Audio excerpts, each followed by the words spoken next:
안녕하세요. 건강한 노후를 위한 지식 채널입니다. 나이가 1살, 2살 들어가면서 우리가 가장 먼저 노화를 실감하게 되는 신체 부위가 어디일까요? 무릎이나 허리가 아픈 것도 힘들지만 가장 답답하고 무서운 것은 바로 눈입니다. 예전에는 또렷하게 보이던 글씨가 어느 순간부터 겹쳐 보이고 안개가 낀 것처럼 눈앞이 뿌옇게 변하면 덜컥 겁부터 나실 겁니다. 많은 분들이 그저 나이 들어서 찾아오는 노안이겠거니 하고 방치하시곤 합니다. 하지만 갑자기 눈앞이 침침하고 흐릿해지는 증상은 단순한 노안이 아니라 실명을 유발할 수 있는 3대 노인성 안과 질환, 즉 백내장, 녹내장, 황반변성의 전조 증상일 수 있습니다. 오늘은 이 질환들을 어떻게 구별해야 하는지, 그리고 평생 밝은 눈으로 살아가기 위해 집에서 당장 실천할 수 있는 눈 건강관리법에 대해 아주 쉽고 명쾌하게 알려드리겠습니다. 먼저 우리가 가장 흔하게 겪는 백내장입니다. 우리 눈에는 카메라 렌즈 역할을 하는 수정체라는 것이 있습니다. 젊을 때는 이 렌즈가 투명하고 깨끗하지만 나이가 들면 단백질이 변성되면서 렌즈가 점점 하얗게 탁해집니다. 이것이 바로 백내장입니다. 백내장의 가장 큰 특징은 마치 안경에 김이 서린 것처럼 또는 안개가 낀 것처럼 시야 전체가 흐릿하게 보인다는 점입니다. 특히 낮이나 밝은 곳에 나가면 눈이 몹시 부시고 시력이 더 떨어지는 주맹증 현상이 나타납니다. 또한 사물이 두 개로 겹쳐 보이는 복시 현상이 나타나기도 합니다. 백내장은 초기에는 약물로 진행을 늦출 수 있지만 근본적인 치료는 혼탁해진 수정체를 제거하고 새로운 인공 수정체를 넣는 수술입니다. 다행히 수술 기술이 매우 발달하여 수술 시간도 짧고 회복도 빠른 편이니 안과 검진을 미루지 마시고 적절한 수술 시기를 잡는 것이 중요합니다. 두 번째로 소리 없는 시력 도둑이라고 불리는 녹내장입니다. 녹내장은 정말 무서운 질환입니다. 왜냐하면 초기에는 본인이 느낄 수 있는 자각 증상이 거의 없기 때문입니다. 녹내장은 눈 안의 압력, 즉 안압이 높아지면서 눈에서 뇌로 시각 정보를 보내는 시신경이 서서히 죽어가는 병입니다. 시신경은 한번 손상되면 현대의학으로는 되살릴 수 없습니다. 녹내장이 진행되면 시야의 바깥쪽 가장자리부터 점점 어둡게 변하면서 시야가 좁아집니다. 마치 터널 안에서 밖을 바라보는 것처럼 중심만 보이고 주변은 캄캄해지는 것입니다. 증상을 느끼고 병원에 갔을 때는 이미 시신경의 대부분이 손상된 경우가 많습니다.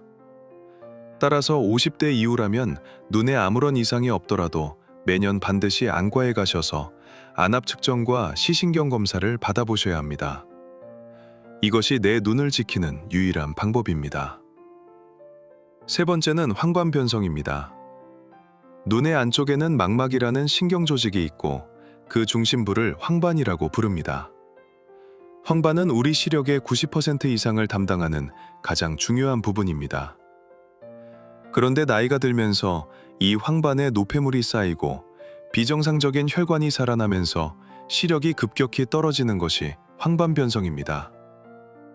백내장이나 녹내장과 구별되는 황반변성만의 특징이 있습니다.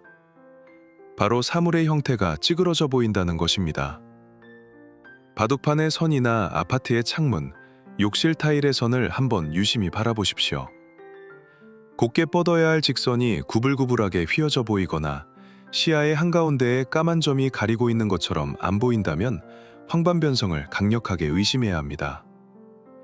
황반변성은 진행 속도가 매우 빠르고 실명 위험이 높기 때문에 이런 증상이 나타나면 하루라도 빨리 병원에 가셔야 합니다. 그렇다면 이렇게 무서운 안과 질환들을 예방하고 침침한 눈을 밝게 유지하려면 일상생활에서 어떻게 해야 할까요? 첫째, 외출할 때는 반드시 선글라스나 모자를 착용하세요. 자외선은 백내장과 황반변성을 일으키는 가장 강력한 원인입니다. 멋을 부리기 위해서가 아니라 내 눈을 보호하는 방패라고 생각하시고 사계절 내내 햇빛이 강한 날에는 꼭 선글라스를 쓰셔야 합니다. 둘째, 눈찜질을 생활화하세요. 우리 눈꺼풀에는 기름을 분비해서 눈물을 코팅해주는 마이봄샘이라는 곳이 있습니다. 나이가 들면 이 기름샘이 막혀서 안구 건조증이 심해지고 눈이 더 침침해집니다. 자기 전에 따뜻한 물수건이나 온열안대를 눈 위에 10분 정도만 올려두세요. 막혀있던 기름샘이 녹으면서 눈이 훨씬 촉촉해지고 눈 주변의 혈액순환도 좋아져서 피로가 말끔히 풀립니다. 셋째, 루테인과 지아잔틴이 풍부한 음식을 드세요. 황반을 구성하는 핵심 성분이 바로 이 두 가지인데 우리 몸에서 스스로 만들어내지 못합니다. 시금치, 케일, 브로콜리 같은 녹색 잎채소에 많이 들어있고 특히 메리골드 꽃차에도 풍부합니다. 음식으로 챙겨 드시기 어렵다면 눈 건강 영양제를 꾸준히 드시는 것도 좋은 방법입니다. 마지막으로 스마트폰을 보실 때 눈을 자주 깜빡이시고 20분마다 20초씩 6m 이상 먼 곳을 바라보는 습관을 들이세요. 가까운 곳만 계속 바라보면 눈의 근육이 경직되어서 노안이 더 빨리 옵니다. 먼 산이나 창밖의 풍경을 멍하게 바라보는 것만으로도 눈에게는 최고의 휴식이 됩니다. 우리 몸이 1000냥이면 눈은 900냥이라는 옛말이 있습니다.